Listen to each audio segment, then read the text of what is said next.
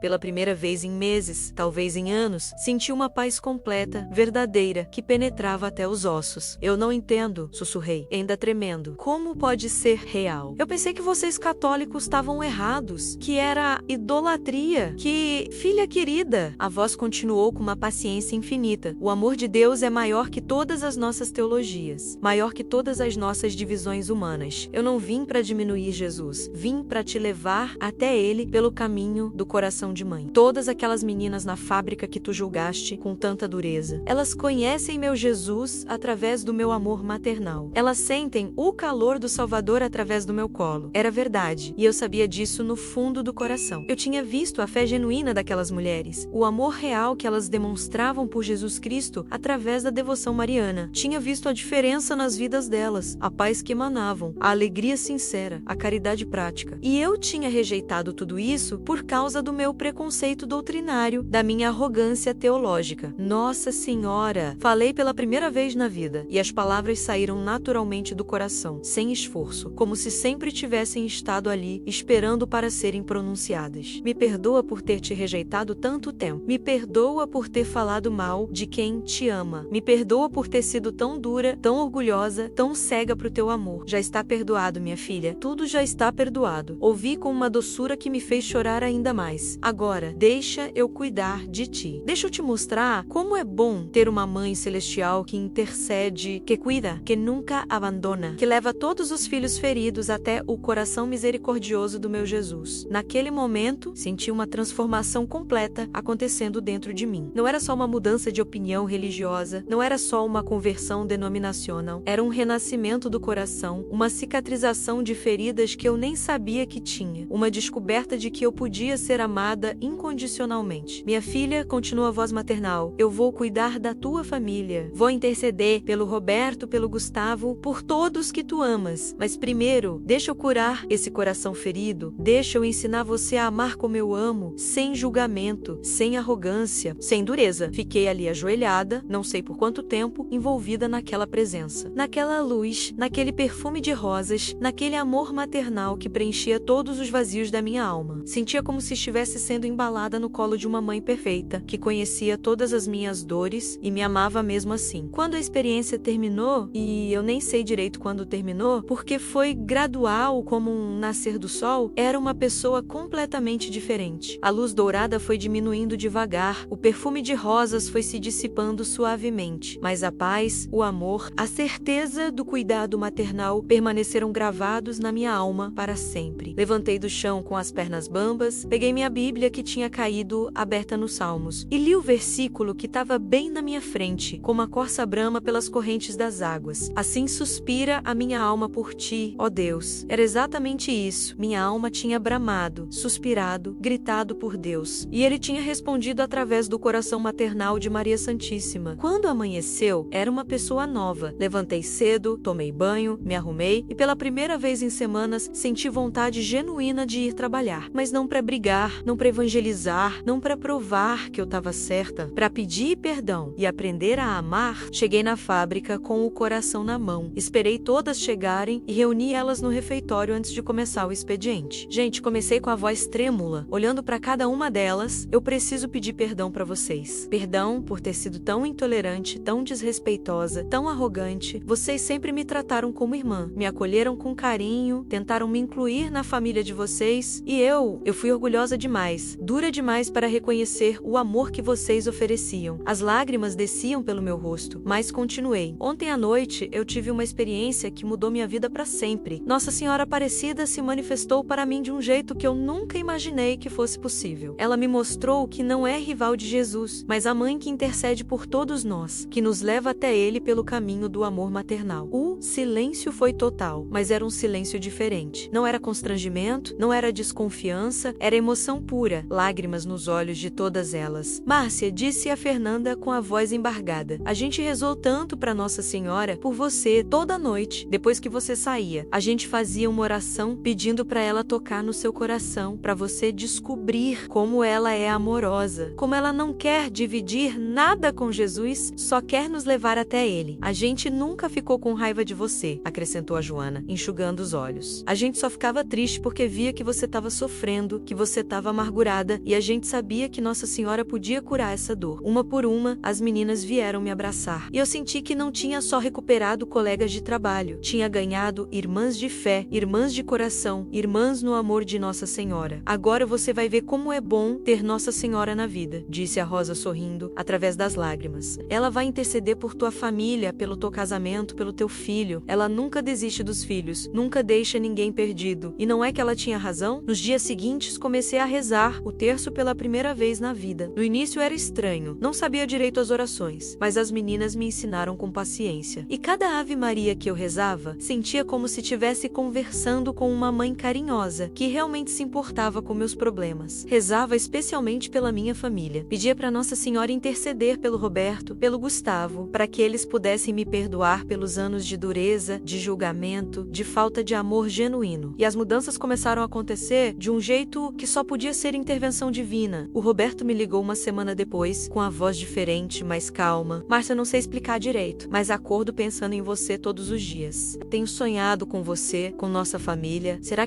que a gente não pode tentar de novo? Será que não pode esquecer essa história de divórcio e começar do zero? Claro que pode, amor, respondi, chorando de alegria. Mas eu preciso te contar uma coisa. Eu mudei. Descobri que posso amar Jesus e ainda assim ter Nossa Senhora como mãe espiritual. Descobri que minha fé pode ser menos dura, mais amorosa. Márcia, sinceramente, qualquer mudança que te faça mais feliz, mais amorosa, eu apoio. Eu só quero minha esposa de volta. Aquela mulher alegre que eu me apaixonei há 20 anos, o Gustavo também me ligou alguns dias depois, dizendo que tinha tido um sonho comigo e acordou com uma saudade inexplicável. Mãe, desculpa por ter te tratado mal. Desculpa por ter falado duro com você. Eu sei que você sempre quis o melhor pra mim, mesmo quando eu não entendia. Quero que você volte pra casa. A gente pode tentar ser uma família de novo? Chorei tanto que não conseguia falar direito. Filho, eu te amo tanto e eu também peço perdão por ter sido uma mãe tão dura, tão crítica. Eu aprendi que amar é muito mais importante que estar certo o tempo todo. Mas a maior mudança foi em mim mesma. Descobri que eu podia amar Jesus Cristo de um jeito ainda mais profundo, mais íntimo, tendo Maria como mãe espiritual. Ela não substitui Cristo, não diminui a salvação, não compete com o Salvador. Ela é a mãe que nos apresenta ao Filho, que intercede por nós, que nos ensina a amar como ela amou. Passei a frequentar a Igreja Católica de Varginha junto com as meninas. No início foi estranho, tudo era diferente da minha igreja evangélica. Mas aos poucos fui descobrindo a beleza da liturgia, a profundidade das orações, a riqueza da tradição milenar. E descobri também que eu podia manter minha fé pessoal em Jesus Cristo como Salvador. Meu relacionamento íntimo com Ele através da oração e leitura bíblica. E ainda assim, desfrutar da intercessão maternal de Nossa Senhora. Não era uma questão de escolher entre Jesus e Maria. Era descobrir que Maria me levava até Jesus de um jeito novo, mais terno, mais humano, mais amoroso. Voltei para São Paulo 4 meses depois, mas era uma pessoa completamente transformada. Não voltei como evangélica nem como católica romana, no sentido tradicional. Voltei como cristã que descobriu que o amor de Deus é maior que qualquer denominação, qualquer doutrina, qualquer preconceito humano. O Roberto me recebeu no aeroporto com um buquê de rosas. Rosas! E quando me abraçou, sussurrou no meu ouvido. Bem-vinda de volta, meu amor. Você está diferente, mas